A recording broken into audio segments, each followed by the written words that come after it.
very good morning to all. So in the previous class, we learnt about the different organs of the United Nations.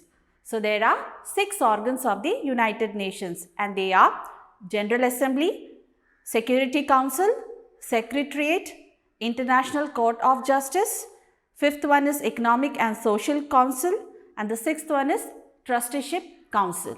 The United Nations operates through different agencies. Now these agencies works towards the social and economic development of developing countries. Now what do you understand by this word social and economy?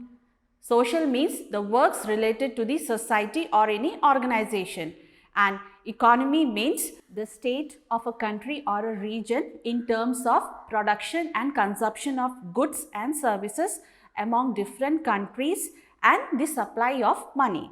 So these are the functions of the agencies on the behalf of the United Nations. Now at present there are 15 agencies of the United Nations. But in this chapter we are going to learn about 6 specialized agencies of the United Nations, and they are UNICEF, WHO, FAO, UNESCO, ILO and IMF. So we will be discussing about these specialized agencies one by one. So here first you can see UNICEF specialized agencies. Now its full form is United Nations Children's Fund. Now this is the logo of UNICEF and the head of the UNICEF is Henrietta Holzman IV. Now it was established in 1946 and its headquarters is located in New York, United States. Now this UNICEF agency works to meet the food, health and educational need of children and women of the developing countries.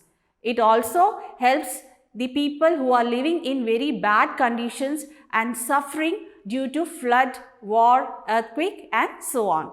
Now this agency is spread over almost 190 countries and its main aim is to protect the rights of the children for their basic needs. So this was about the UNICEF specialized agency of the United Nations. So its full form is United Nations Children's Fund. So you have to learn the full forms of these agencies.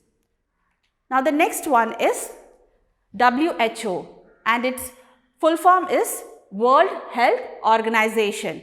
This is the logo for WHO and the Director General of WHO is Dr. Tedros Adhanom Ghebreyesus. So you have to learn the full form of WHO. Now let's see its main function. It was established on 7th April 1948.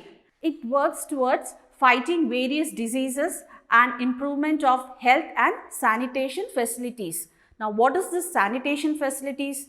It is the facility and services provided for the disposal of human urine and feces, that is personal hygiene. Now the WHO also played an important role in getting rid of disease like smallpox and is actively working towards the same for diseases like polio, malaria, tuberculosis in many developing countries. It also prevents and helps to get rid of pandemic diseases and it provides medical care. Now another main function is that it provides help in the area of food and nutrition, care for elders and child care. Now it also provides help and training to the health workers to fight against various diseases. So this was about WHO, that is World Health Organization.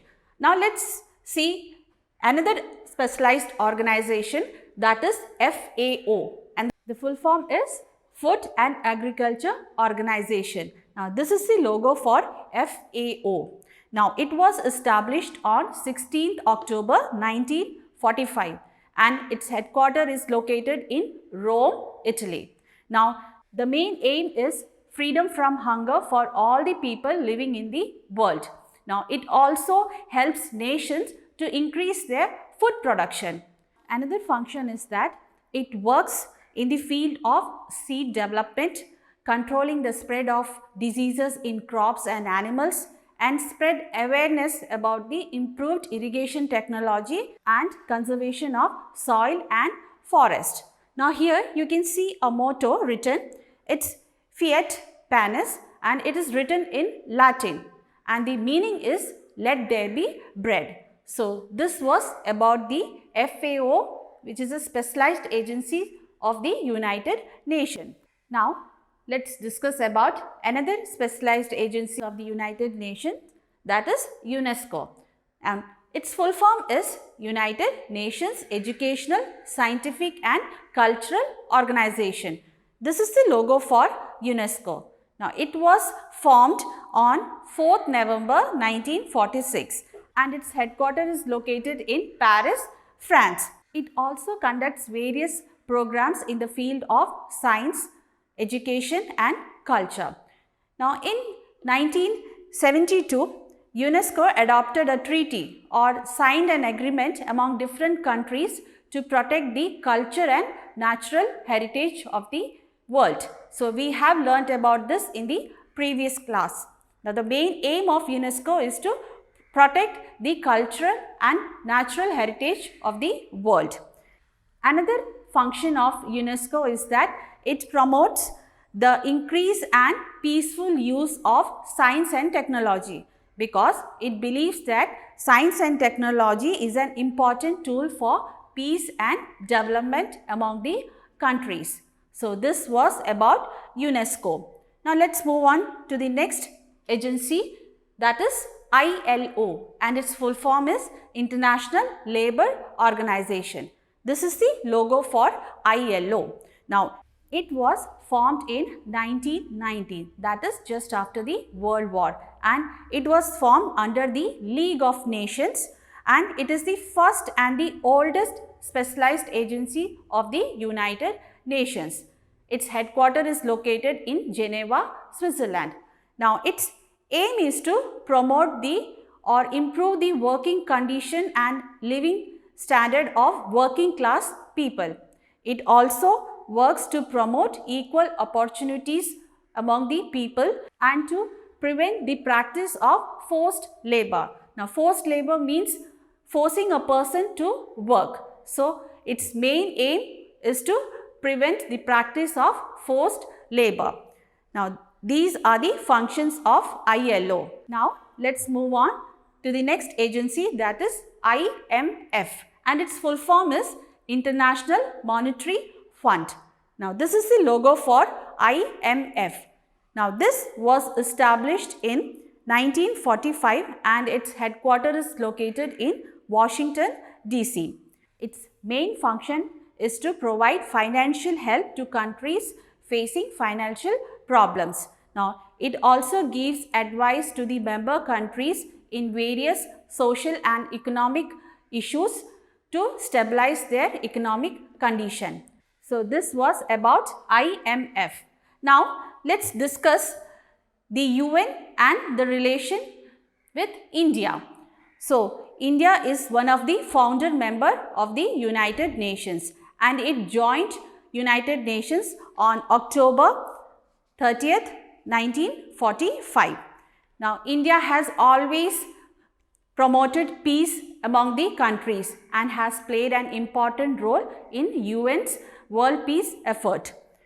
Now, UN has a United Nations peacekeeping force and Indian Army is a part of this United Nations peacekeeping force.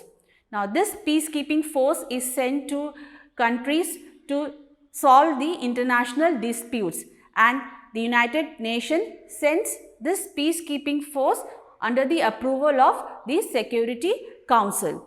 Now here in page number 86, you can see some important facts.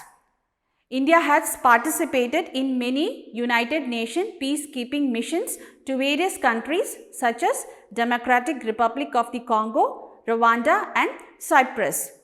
And many Indians work in these agencies of United Nations, and our country has also received many help from these agencies of United Nations. And here you can see some important facts regarding India's contribution to the United Nations. So here you can see the picture of Vijay Lakshmi Pandit, who was the first women president of the United Nations General Assembly. Next, you can see the picture of Dr. Nagendra Singh, and he was the president of International Court of Justice from the year 1985 to 1988. Next is the picture of Hardeep Singh Puri, who served as the chairperson of the Security Council Counter-Terrorism Committee from 2011 to 2013. Now here you can see the picture of Aniruddh Rajput, and he was elected by the UN General Assembly as a member of the International Law Commission in 2016. Next is Anita Bhatia, and she was appointed Deputy Executive Director of UN Women, that is UN organ for gender equality and empowerment of women in 2019. So this was about India's contribution to promote peace on behalf of United Nations. So that's all for today. We'll meet in the next class. Thank you.